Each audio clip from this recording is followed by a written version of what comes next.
বিদায় আমাদের চলে যেতে হবে প্রতিদিন, কিন্তু উঠায় প্রমাণ দিতেছেন। আর সত্য এটাই, একদিন জমি শূন্য হবে, শূন্য ছিল শূন্য হবে। আল্লাহ জিজ্ঞাসা করবে মান বাকিয়া, কে বাকি? তো মালাকুত মউত বলবে আল্লাহ জানেন, তারপরও জিজ্ঞাসা করবেন কে বাকি? বলবে লা আলাল আরদি আহাদুন ইয়াদুব্বু, জমিনে বিচরণকারী কেউ নাই। আল্লাহ আরেকটু খোঁচা দিয়া জিজ্ঞাসা করবেন আইনাল্লাযীনা কানু ইয়াঈশুনা ফি বুরুজিম মুশাইয়্যিদা, ওরা কোথায় যারা নিচ্ছিদ্র বেষ্টনীর ভিতরে থাকতো, মৃত্যুকে সারাদিনে একবারও স্মরণ করতো না, জীবনও করতো না।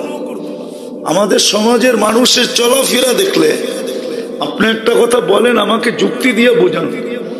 প্রবাদ বাক্য তো এটাই সত্য, গাছে ফল আসলে ঝুঁকা যায়, ঠিক না?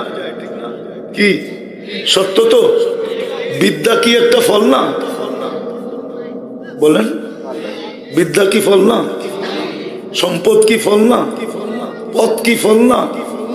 আমাদের দেশের কয়জন শিক্ষিত লোক ঝুঁকুন তো আল্লাহর সামনে ঝুঁকে? বলেন বলেন আমাকে, আমাদের দেশে কয়জন লোক শিক্ষিত লোক আল্লাহর সামনে আরমান সাহেবের মতো ঝুঁকে? বলো, ওনার সেক্টরই বলুক, কয়জন লোক ঝুঁকে? শিক্ষা পাইতে দেরি, আল্লাহকে বলতে দেরি করে না। অথচ মেধা কে দিল? কে দিছে মেধা? মেধা না দিলে ও শিক্ষিত হইতো কোত্থেকা? বলেন। তো আল্লাহ জিজ্ঞেস করবে ওরা কোথায় যারা মৌতকে সারা দিনে একবার ভাবতো না, জীবনে ভাবতো না। চলার ঢঙ্গে বোঝা যায় না, যুবকদের চলার ঢং দেখলে তো বোঝা যায় না এ মরবে। একা একা হাঁটে তো একরকম, বাইকে উঠলে আরেক রকম, পিছে যদি কেউ বসা থাকে তাহলে তো ফুল চার্জ, ঠিক না? রাগ হয়ে যাবে বললে, ও তো মৌত ভাবে না। মৌত যদি ভাবতো যা কথাকে আগে নিয়ে যায় অন্যদিকে চলে যাবে। আল্লাহ জিজ্ঞেস করবে ওরা কোথায়? মালাকুল মউত বলবে ওদেরকে নিয়ে আসছি, ইল্লা আহলুস সামাওয়াত, আকাশওয়ালা বাকি। আল্লাহ বলবে আকাশে লাগা ঝাড়ু, 7 আকাশে ঝাড়ু লাগাবে। তারপর জিজ্ঞাসা করবে কে বাকি?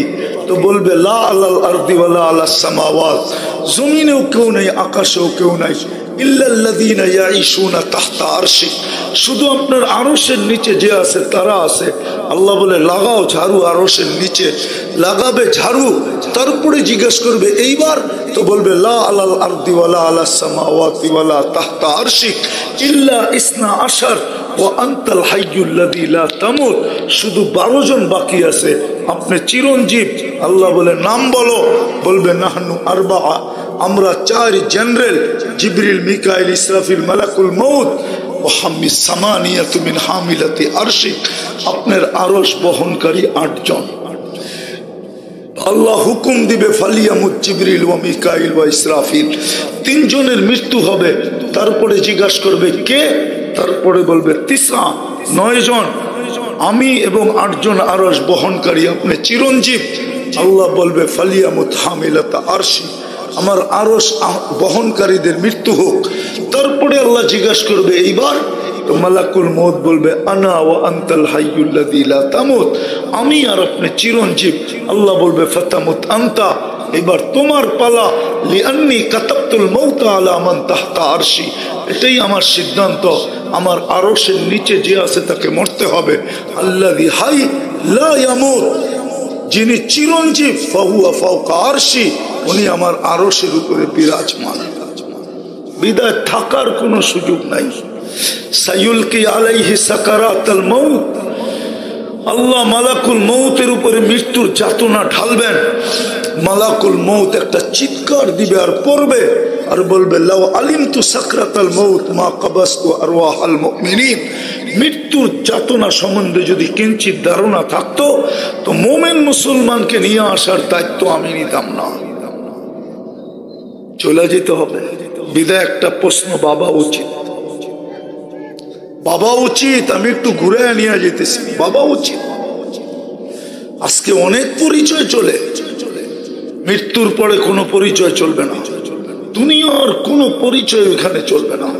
যদি চলতো তাহলে আবু তালেবের কবর আমাকে শতবার কাঁদাইতো না। আবু তালেবের কবর আমাকে শতবার কাঁদাইতো না। আবু তালেবের কবর যখনই দেখি তখনই কান্না আসে, যে দুনিয়ার কোনো কাঠ, ট্রাম কাঠ যদি না চলতো তাহলে আবু তালেব তোমার চলা উচিত ছিল। আর কাঠটা হলো মুহাম্মাদুর, জোরে বলেন কে? মুহাম্মাদুর, পুরা বলেন, পুরা মুহাম্মাদুর। 120 নেকি পাবেন, 120। কত নেকি? 100।